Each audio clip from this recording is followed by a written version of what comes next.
Banking, the greatest scam on earth. Thomas Jefferson said, "I believe that banking institutions are more dangerous to our liberties than standing armies.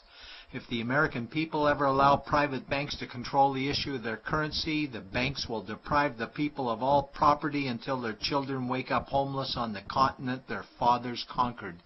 Jefferson's warning is already here. 40 million Americans are living on food stamps. Millions more are now homeless, living in tents, all because of one institution, the Federal Reserve System. The Federal Reserve is a group of private bankers who have stolen the money creation process from the American people. Most people still believe the Fed is an agency of the government working in our best interests. It is not. There is no greater form of evil in the world today, so let's explore the banking scam. None of us have ever been taught anything about money. The reason is to prevent us from learning the truth that money is a trick and money is a trap. When solving any crime, there's a universal truth: follow the money, but with the banking scam, follow it backwards. Where does money come from? The world's money supply is always growing. Where does all the new money keep coming from? Money comes from privately controlled global banks like the Federal Reserve System. They create money every day, which increases the world's money supply. Because all banks are either owned or controlled by private bankers, the real question is, how do private bankers create new money? And the answer is they create it out of thin air. Bankers create money out of nothing. They make it up. It is a fiction. Wow. Godlike power to create something of value out of nothing. A stroke of a keyboard and money is created. In fact, only 3% of the world's money is even in the form of bills and coins, which means 97% of all money in the world is just numbers typed on a computer screen. This is part one of the banking scam. Money is created out of nothing. The second part of the scam is this phony money is issued as debt. What is debt exactly? Well, when you consider we work our whole lives to pay it off, you could say debt is slavery. But whose debt is this phony money? It's our debt, all of it. It's our debt when we use credit cards, we get student loans, borrow money for mortgages, all bank borrowing. And it's our debt again when the government borrows, which is each and every day. In today's world, money is debt and debt is money, and don't forget the interest charges. Money equals debt and debt equals slavery, therefore money equals slavery. Our monetary system is a carefully concealed system of slavery. Why? Because our government can create the same money for free with no interest charges, just like they used to, as the Founding Fathers designed it inside the United States Constitution for our protection against private bankers. The third part of the banking scam is very evil. When bankers create money from nothing and issue it as debt, they only create the principal portion of the debt. They do not create the money for the future interest payments. There is not enough money in existence for all of us to make our interest payments. In fact, our money creation system is even mathematically impossible. Money issued by the banks, principal debt, does not equal the money demanded back to the banks, principal plus interest. We are forced to play a game of musical chairs to see who can make their debt repayments. This guarantees a world of bankruptcy, competition, and scarcity of money. For example, we go to the bank to borrow money for a house, let's say $100,000. The moment we sign the loan document, the bank creates the money out of thin air. A $100,000 debit gets registered for us and a $100,000 secured credit for them. Then one of two things happens. Either we give the bank 30 years of labor making house payments totaling $300,000 for the original $100,000 we borrowed, or the bank takes our house. The bankers get either our labor for life or our house, and often they get both, all from money created out of thin air and issued as debt, for money made out of nothing.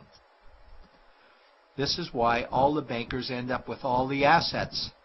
The fourth part of the banking scam is inflation. People think inflation is prices and costs increase.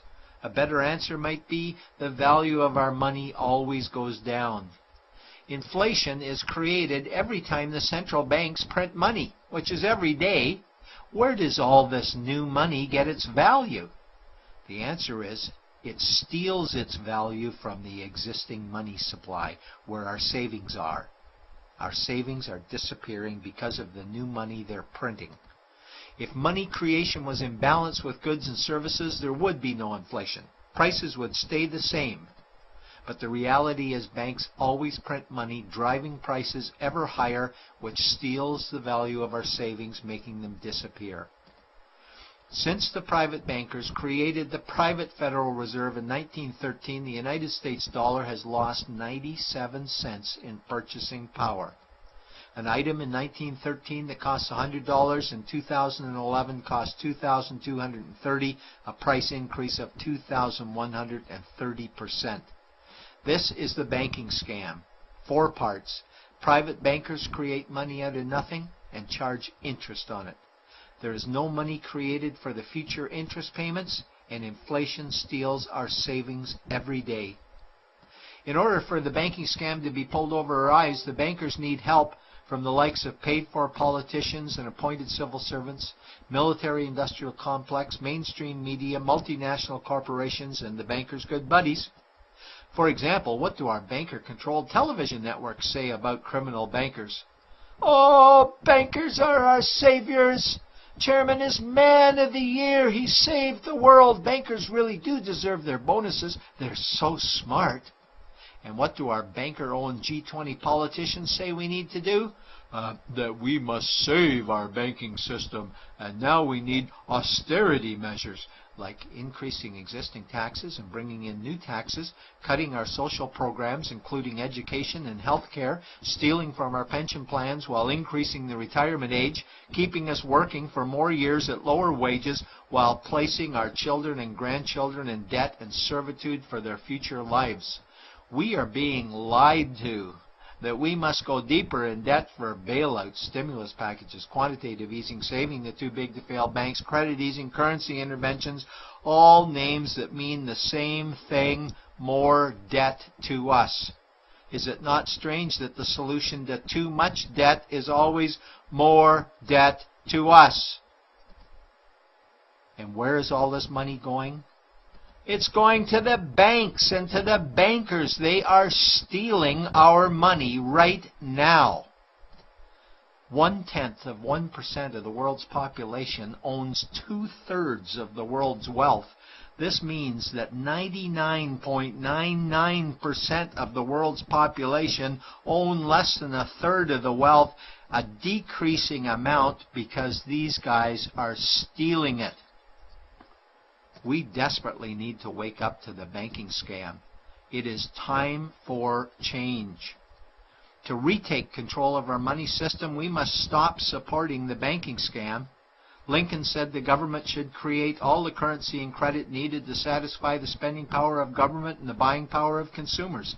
Money will cease to be master and will then become servant of humanity.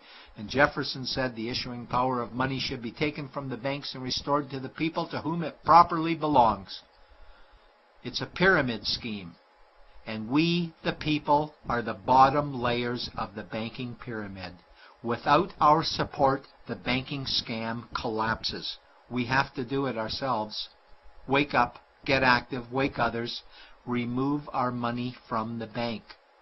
Buy gold and silver coins. Get out of debt. Rip up your credit cards. These actions will bring down the banking scam. Only vote for politicians who support debt-free money, or run for office yourself, and turn off mainstream media to search for the truth while you still can.